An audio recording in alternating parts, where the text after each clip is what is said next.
Pemirsa, Marsikal Muda TNI Anumerta Fajar Adrianto, mantan Kadispen AU yang gugur dalam kecelakaan pesawat latih di Bogor, dimakamkan di TPU Monyetan, Kota Probolinggo, Jawa Timur. Sebagai penghormatan terakhir, jenazah pilot F-16 itu dimakamkan di samping pusara ayahandanya.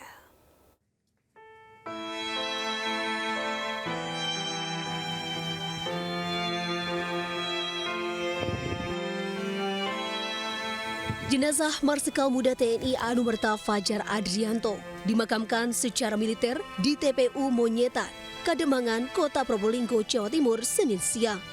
Sejawat serta kerabat turut menghantarkan jenazah almarhum ke tempat peristirahatan terakhirnya. Jenazah dikuburkan berdampingan dengan makam ayahanda, Letkol Purnawirawan Kusindiarto. Kepergian almarhum menyisakan duka mendalam bagi teman sejawat dan TNI Angkatan Udara Indonesia. Di mata kerabat dan sejawat, sosok Marsda, TNI Anumerta Fajar Adrianto merupakan pribadi yang bersahaja, baik dan bersemangat, terutama dalam hal kedirgantaraan. Dan beliau ini sosok yang betul-betul peduli ya. Peduli dengan teman dan juga peduli dengan masalah pembinaan potensi dirgantara gitu. Jadi sejak dulu ikut di Saka Dirgantara, kemudian membuat kapal-kapal model pada saat mudanya begitu ya, pada saat di Lanut Soyudi. Jadi makanya tadi saya betul-betul nggak kuat ketika menyebut namanya itu karena kita sama-sama lah, beliau di Perbang F-16, saya di F-5 dulu. Kita sama-sama lahir dan dibesarkan di Lanut Soyudi. Almarhum merupakan lulusan Akademi Angkatan Udara tahun 1992. Dikenal sebagai pilot pesawat tempur F-16 dengan sebutan Red Wolf. Sempat menjabat sebagai Kadispen AU, kiprah almarhum dikenal dalam peristiwa udara dengan pesawat FA-18 Hornet milik Angkatan Laut Amerika Serikat di langit Bawean pada tahun 2003 silam. Dari Probolinggo, Jawa Timur, Hana Purwadi melaporkan. Pemirsa, sebuah ruko yang berada di kawasan Mangga 2 Square, Pademangan, Jakarta Utara terbakar. Sejumlah karyawan toko yang melihat banyaknya asap panik dan keluar menyelamatkan diri.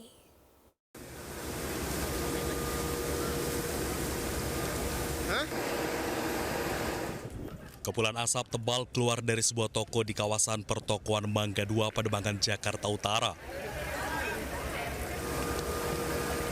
Kepulan asap hitam ini keluar dari lantai 4 ruko yang menjual peralatan dan aksesoris komputer. Sejumlah karyawan yang mengetahui adanya kebakaran keluar dan menyelamatkan diri. Petugas pemadam kebakaran sempat mengalami kesulitan karena titik api yang berada di lantai 4 ruko. Menurut salah satu karyawan bahwa sempat terdengar ledakan seperti korsleting listrik disusul dengan kepulan asap. Awalnya kita nggak tahu, pokoknya tiba-tiba dengar bunyi boom, boom, 2 kali, kita langsung keluar. Oh, di lantai berapa itu, Pak? Posisinya di lantai 3. Lantai 3. Ini gedung Agres saja atau ada PT lain gitu, Pak? Agres saja. Lantai 3 itu Agres? Ini semua Agres, Pak, sampai atas, Pak. Oh, semua Agres. Ada yang terjebak apa enggak, Pak, di dalam, Pak? Tadi masih ada, Pak, 2 orang, Pak, di dalam, Pak. Di dalam karyawan ya, Pak? Karyawan. Ya? Tapi pintu 12 unit mobil damkar dikerahkan ke lokasi untuk membantu proses pemadaman. Tidak ada korban akibat kebakaran ini, namun penyebab kebakaran masih diselidiki polisi. Dari Jakarta, Sofyan Firdaus, iNews melaporkan.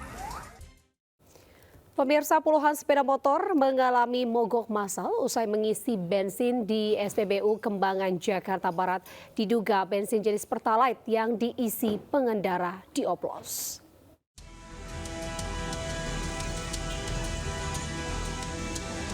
Puluhan pengendara sepeda motor melakukan protes kepada pihak pengelola SPBU Kembangan setelah motornya mengalami mogok massal. Matinya mesin motor secara tiba-tiba diduga akibat bensin dioplos pihak SPBU. Siapa, Bang? Ini kompensasinya kasih. Itu, Bang. Solar. Bang. Parah banget. Nih, lihat nih. Menurut salah satu pengendara, motornya langsung mati setelah mengisi BBM jenis Pertalite.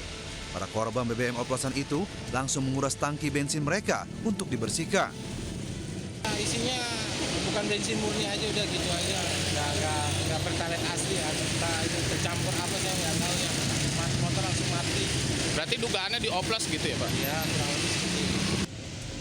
Sementara pihak SPBU mengakui ada kelalaian pengawasan saat petugas mengisi tangki timbun sehingga 20 kiloliter BBM Pertalite tercampur dengan 8.000 kiloliter biosolar. Atas kejadian tersebut, penjualan BBM Pertalite dihentikan sementara. Polisi juga melakukan pemeriksaan kepada pengawas SPBU tersebut. Dari Jakarta, Miftahul Ghani melaporkan. Pemirsa, diduga akibat korsleting listrik, rumah berlantai 2 di Cempaka Putih, Jakarta hangus terbakar. Sementara kebakaran juga melahap belasan lapak pedagang di Pasar Tambin, Bangkalan, Jawa Timur.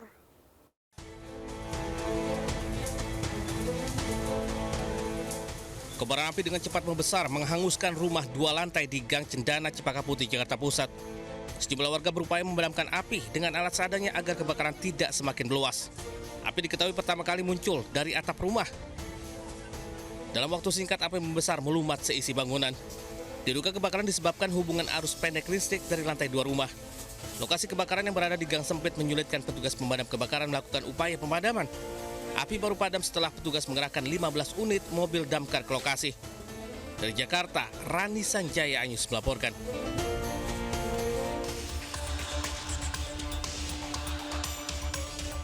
Kobaran api melahap habis belasan lapak pedagang dan 2 kios sembako di Pasar Tambin, Kecamatan Teraga, Bangkalan, Jawa Timur. Banyaknya bangunan semi permanen membuat api kian membesar. Warga dan para pedagang yang panik berjibaku memadamkan api dengan peralatan seadanya. Api diduga berasal dari aktivitas pembakaran sampah di area pasar. Sampah banyak ternyata di belakang itu. Cuman pihak pasar, pengelola pasar itu sudah berpesan jangan dibakar dulu gitu. Artinya sampah akan diangkut secara bertahap. Namun demikian di lapangan ada orang yang tidak sengaja membakar sampah. Akibat kebakaran, pemilik toko sembako mengalami kerugian puluhan juta rupiah. Dari Bangkalan, Madura, Jawa Timur, Taufik Syahrawi, iNews melaporkan. Pemirsa, marak aksi balap liar hingga viral di sejumlah medsos. Aparat polisi gelar patroli malam. 5 unit sepeda motor tanpa kelengkapan surat yang diduga hendak melakukan aksi balap liar kemudian disita.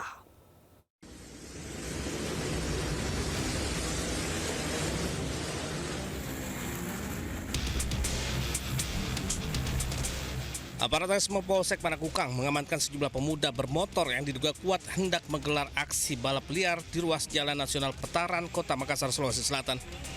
Polisi pun menggeledah kelima para pemuda yang terjaring. 5 unit motor tanpa identitas pun akhirnya dibawa petugas ke unit lalu lintas Polsek Panakukang. Diketahui aksi balap liar kerap terjadi di wilayah ini dan meresahkan warga. Petugas akan terus berpatroli guna mengantisipasi balap liar kembali terjadi. Dari Kota Makassar, Sulawesi Selatan, Muhammad Nurbone, iNews melaporkan.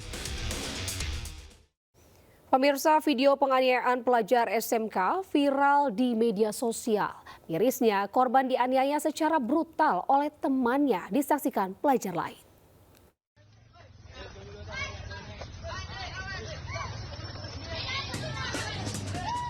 Aksi penganiayaan terjadi antara 2 pelajar di depan salah satu sekolah negeri di Pangkep, Sulawesi Selatan. Ironisnya, bukannya melerai, justru pelajar lain yang berada di lokasi merekam kejadian. Video berdurasi 19 detik ini pun viral di media sosial. Buntut viralnya video, pelaku penganiayaan diperiksa aparat Satreskrim Polres Pangkep. Diketahui aksi penganiayaan ini dipicu hanya gegara senggolan saat keduanya berpapasan di dalam sekolah. Akibat peristiwa, korban mengalami luka memar di bagian pelipis. Polisi akan melibatkan Bapas dalam penanganan perkara dan meminta keterangan dari pihak sekolah sebagai saksi. Dari Kabupaten Pangkep, Sulawesi Selatan, Udin Syahrudin, iNews melaporkan. Polisi menetapkan penumpang penerbangan Lion Air sebagai tersangka atas tindakan yang mengaku membawa bom ke dalam pesawat. Tersangka diancam hukuman pidana selama 8 tahun penjara. Yang merasa petugas turun. Mau polisi, mau tentara, mau apa itu turun. Ada bom. Polresta Bandara Soekarno-Hatta, Polda Metro Jaya menetapkan seorang penumpang penerbangan Lion Air sebagai tersangka atas tindakan yang mengaku membawa bom ke dalam pesawat. Tersangka dianggap membahayakan penumpang dan mengganggu keselamatan penerbangan.